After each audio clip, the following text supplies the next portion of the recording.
Subscribe कीजिए हमारे channel Sonipat 24 को। सबसे पहले लेटेस्ट खबरें देखने के लिए बेल आइकन को दबाइए। हरियाणा और पंजाब की सीमाओं पर किसानों और पुलिस के बीच में किसानों के दिल्ली कूच को लेकर टकराव हो रहा है। पहले तो हरियाणा के भारतीय किसान यूनियन चंदूनी संगठन को अपनी मांगों को लेकर दिल्ली आने वाले किसान संगठनों द्वारा अपनी इस आंदोलन का हिस्सा नहीं बनाया गया था, लेकिन जैसे ही किसानों पर हरियाणा पुलिस द्वारा आंसू गैस के गोले दागे गए तो इस संगठन ने भी एक मीटिंग बुलाई और लगातार अब किसान आंदोलन का समर्थन करते हुए नजर आ रहे हैं। टोल फ्री करवाए गए हैं और ट्रैक्टर मार्च के माध्यम से सरकार को चेताया गया है कि सरकार किसानों पर हो रहे अत्याचार को बंद करे, अन्यथा यह संगठन भी किसान आंदोलन का समर्थन करता हुआ नजर आएगा। सोनीपत के कई इलाकों में ट्रैक्टर मार्च हुए, जिनमें से एक ट्रैक्टर मार्च में 2 बेटियां भी अपना अपना ट्रैक्टर लेकर शामिल हुई और उन्होंने सरकार को चेताया कि अगर उन्होंने किसानों की मांगे नहीं मानी तो बेटियां भी अब इस आंदोलन का हिस्सा बनने जा रही हैं।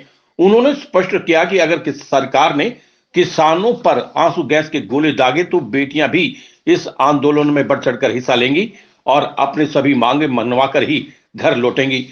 मैं तो यही कहना चाहती हूँ कि मैं किसान की बेटी और एक ट्रैक्टर चलाती हूँ और ट्रैक्टर लेके आज मैं सोनीपत जा रही हूँ, मतलब मार्च में।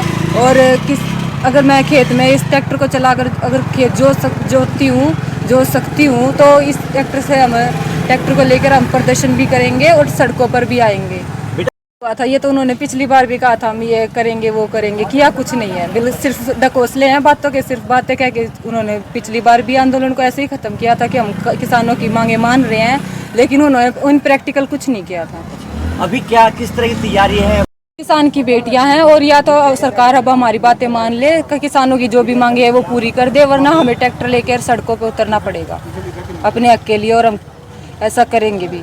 आज हम किसानों का समर्थन करने के लिए ट्रैक्टर मार्च पे निकले। हम ये कहना चाहते हैं कि सरकार जो लगातार किसानों पर अत्याचार कर रही है, उन पर आंसू गैस के गोले बरसाए जा रहे हैं, उसे बंद कर दे।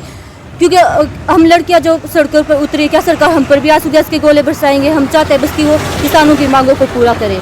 ऐसे ही किसानों के साथ करेगी तो हमें सड़कों पर उतरना पड़ेगा, बल्कि प्रदेश की लड़कियों को सड़कों पर उतरना पड़ेगा। ये कारण ये है कि देश के राजा ने इस देश के किसान और मजदूर को कहीं ना कहीं हड़के में लेने की गलती कर दी है। जो पंजाब से हमारे किसान साथी इस देश के किसानों की मांग को लेकर के जो सरकार ने हमारे को आश्वासन दिया था एमएसपी गारंटी का, आज उससे देश का राजा और देश की सरकार मुकर चुकी है। उस राजा को उसका वादा याद दिलाने के लिए एमएसपी है, एमएसपी था और एमएसपी रहेगा, ये सब उसने वादा किया था। ये वादा दिलाने के लिए और जो सरकार गोलियां चला रही है, आंसू गैस के गोले छोड़ रही है, हमारे भाइयों पे अत्याचार चला रही है, तो सरकार को हम चेतावनी देना चाहते हैं, मैसेज देना चाहते हैं कि जब भी देश के किसान और मजदूर पर किसी भी कोने में सरकार अत्याचार करेगी तो पूरे देश का किसान और मजदूर उनके साथ खड़ा हो जाएगा, उनके कंधे से कंधा मिलाकर खड़ा होगा। और अगर जान देने की बात आई तो हम जान देने के लिए भी तैयार हैं अपने भाइयों को कि इनकी गोलियों के सामने नियता नहीं छोड़ेंगे हम।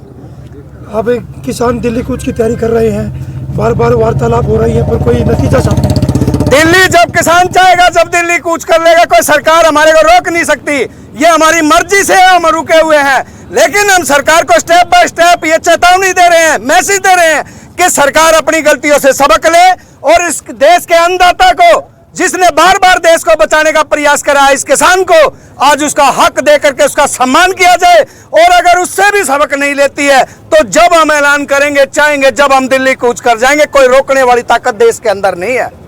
अब आगे की रणनीति क्या किस तरह की है?